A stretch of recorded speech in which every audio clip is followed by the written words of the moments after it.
In some ways, owning a house is a huge pain in the butt. You have a mortgage, property taxes, utilities, things break all the time. You finally get that leaky toilet fixed and bam, hole in the roof. Renting is often cheaper and more straightforward. But when you own your own place, you can do whatever you want to it, and that's pretty cool. Like if you want to mount some shelves or paint an accent wall, knock yourself out. Of course, it's easier to keep your house maintained and organized when you have the right tools. So here are 17 things that I think every home dweller should own. Number 1, an electric drill. Even if you rent, you're probably going to want to hang some stuff on the walls. You might need to replace an old janky doorknob. Maybe you'll try to disassemble your old coffee maker as if you could figure out how to repair it yourself instead of just buying a new one, you arrogant dummy. Any of these tasks will be much easier with an electric screwdriver. I recommend the cordless or battery-powered variety with a set of drill bits so it can double as a screwdriver and a drill. You often need both for the same task. You'll want to choose an ecosystem like Milwaukee or Ryobi. This way you can use the same batteries for multiple devices like a drill, trimmer, and blower. My dad got me this Milwaukee kit like 10 years ago and I've used it everywhere I've lived. A good vacuum. Everyone needs a good vacuum, but this is doubly true when you have kids. Like I used to vacuum occasionally, now it's an everyday affair. I like a wireless, bagless, powerful vacuum, preferably with a charging dock or even a wall mount if you have a good spot for it. Get an extra battery because these don't last very long on full power. I like the LG Cord Zero, which is a highly rated alternative to Dyson, which are also great, of course. This one actually came with 2 batteries, which was really nice. Links below in the description. Toilet cleaning gel. I love cleaning toilets, said no one ever. It's a dirty job, and most people, especially guys, tend to put it off for way too long. The longer you go without cleaning your toilet,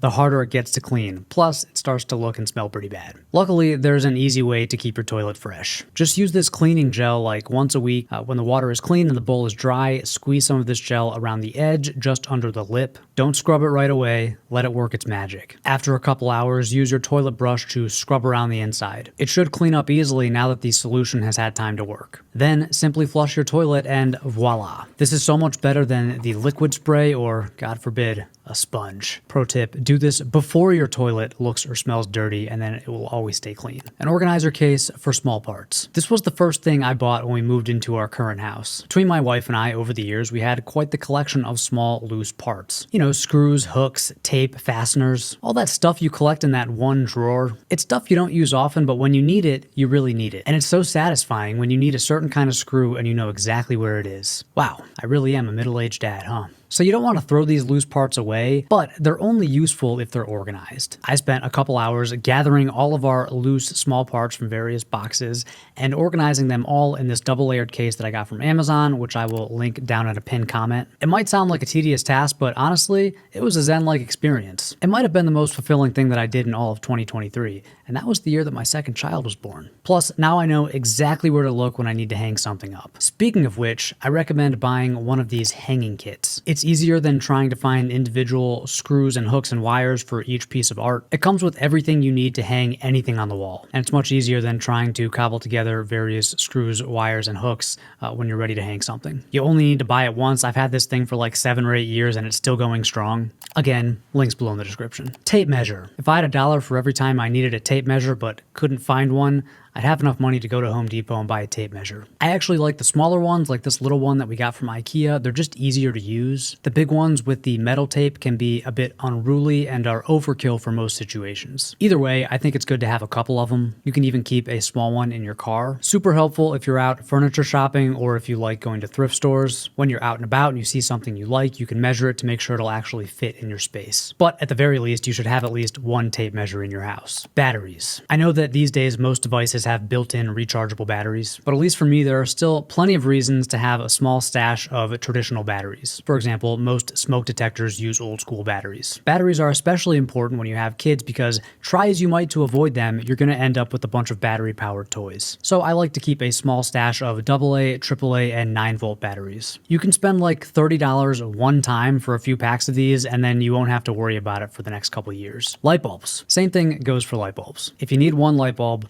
buy a 2-pack. If you need 2, buy a 4-pack. That way, you just don't have to worry about it. Also, put some care into the kind of light bulbs that you're buying. There are so many options, and I think it makes sense to try to get the right brightness and temperature for various scenarios. For example, you might want bright daylight bulbs for your main overheads, but you probably want warm, dim bulbs for your bedside lamp. In fact, I recommend going very warm and dim for all of these accent lights. It just makes your room feel so cozy and inviting. On the flip side, if you have kind of a dark house that doesn't have big windows, you can make it feel so much brighter and more natural with high wattage daytime bulbs. It's a super affordable way to improve the vibe of any room. Bag clips. We have too many bag clips, said no wife ever. I feel like I'm always running out of these things. You know, they're just so handy. I like the magnetic ones that stick to the fridge so you always know where they are. Not that we ever have any spares. Between my pretzels and my wife's fancy snacks and my kids' peanut butter puffs, we're heavy bag clip users around here. Get a few of them and don't look back. Extra paint. Whether you paint a room yourself or have it painted by a pro,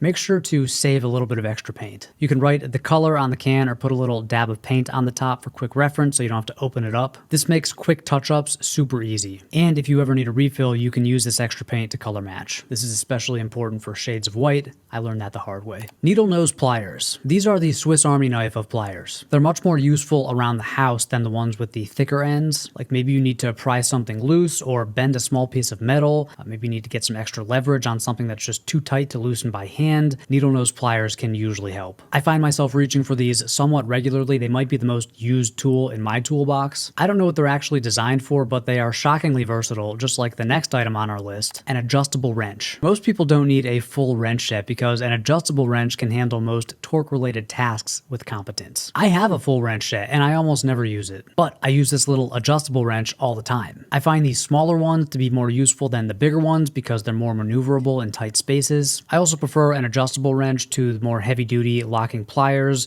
which sort of do the same thing, but they're just more cumbersome. These pliers do make for a great hammer, though. Speaking of which, a hammer. You probably own a hammer already, right? But if you don't, time to buy one. Again, I kind of like these smaller sized hammers because they're more maneuverable in tight spaces, and I usually don't need that much weight for most tasks, like driving a nail into the wall to hang a picture frame. Years ago, I got my wife this little pink hammer, and it's actually become my go-to around the house. I almost never reach for the full-size hammer anymore. Either way, regardless of whether you rent or own, you probably need a hammer. I like the small ones. Allen wrenches. Allen wrenches or hex wrenches, what do you call them? They're a must-own tool in my opinion. Yes, a lot of furniture will come with one kind of cheap hex wrench, but I think it's a good idea to have a set of these just so you always have the right size. From assembling a bed frame to changing the height of a bicycle seat, you're just gonna need a hex wrench from time to time. Now, if you get a drill kit like the one I mentioned earlier, it might come with hex bits. A wrench set might include these too. But the lightest weight solution is to get one of these little bike tools. They come with a few common size hex wrenches plus a couple of screwdrivers. It's a good 80-20 solution. Stud finder. A stud finder is really important. This thing keeps misfiring. Let me just put that away. So stud finder might not be as important if you rent, but once you own your home, you have the option of hanging heavier things on the wall, like mounting a TV or floating shelves. And to do this properly and safely, you need to drill into the studs, which are the long pieces of lumber inside your walls that make up the frame of each room. The only reliable way to find these studs, because they're hidden behind a layer of drywall, is to use a stud finder. You can get the magnetic kind or the electronic kind, which are probably a bit more reliable. Just know that you can get some false positives, so try to maintain a healthy distance between the stud finder and yourself. Hard wall hangers. Now you might be thinking, well, I have brick walls. They don't have studs and I can't hang anything up. I've got you covered. Get yourself a pack of these little hard wall hangers. They're perfect for brick walls. You just hammer in these little spikes. It only takes a little tap and they are shockingly strong. I've lived in a few houses that have old brick walls, either exposed or behind a layer of like drywall or plaster. They also barely leave any visible holes, so they're perfect for renters too. Step stools. This is another one of those household items that gets way more use than I thought it would. The humble step stool. I like this lightweight one with 3 steps, folds up for easy storage, and when you open it, it snaps into place so you don't have to worry about it collapsing. Very light, very easy to move around. I'll link to this exact one in the description. We also get a ton of use from this smaller step stool, especially in the kitchen. Granted, we're not a tall family, but now that we have a toddler, she also uses it all the time. She's always moving it around from the bathroom to the playroom or the closet, usually trying to reach something that's definitely not a toy. Again, folds up for easy storage, takes up almost no space. Links below. So that's my list. These are all things that I actually bought and have used many times over the years. I'd love to hear from you, especially if, unlike me, you're actually handy around the house. What would you add to this list? Let me know in the comments. Thank you as always for watching, and until next time, stay stylish.